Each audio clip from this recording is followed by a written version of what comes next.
I was pretty excited to receive notification that Danger Park was showing up this week. A Kickstarter game back last February.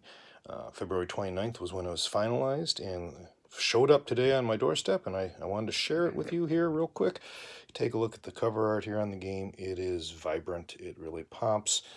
You can see some of the dangers that you might encounter while creating your park. So let's take a look at what's inside.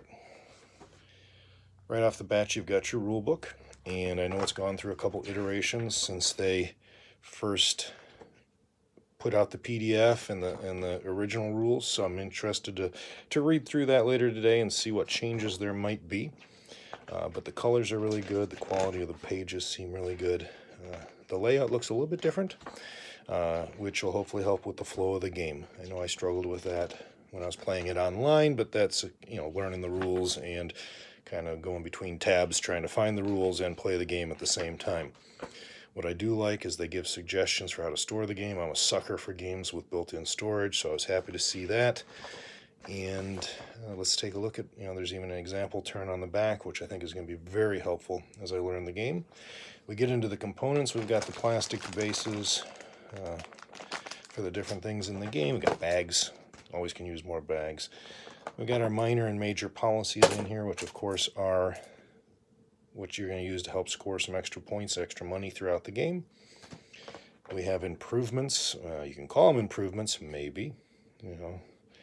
Like here, add 1 to each ride on a row or column. All people exit a ride. So after they add trash, they have to leave. Or it's actually 2 jars, I guess it is. So, and then you've got, of course, your components of the park, your different rides. They all have alternate art on the back side for when they get destroyed.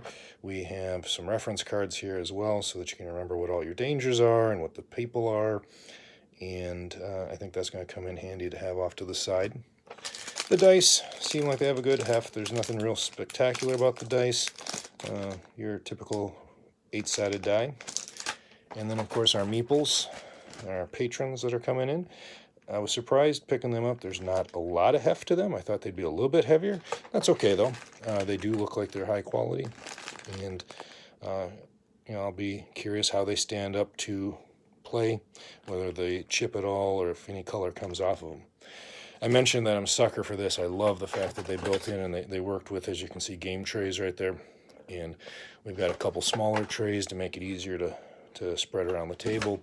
And, of course, the bigger tray here, which is not only storage for the game, but it's also the entrance to your park. So I love the dual purpose there. I love the fact that they have lids on them. Makes it nice and easy for when you want to put it back in storage. And then, of course, we got the cardboard components that need to be punched out. They're stuck in there. Let's knock them out here. And looks like 3 sheets of them. They seem like they're pretty good quality. Decent thickness. Feel good and solid in my hand. So that's always nice when you get a good components there. And then, of course, the back of the box gives you a good feel for the game, tells you what everything is, your typical back of the box. I like the fact that they have tickets along the top here, just dresses it up a little bit. So that's Danger Park by Story Machine Games, and looking forward to getting it on the table. Thanks for watching.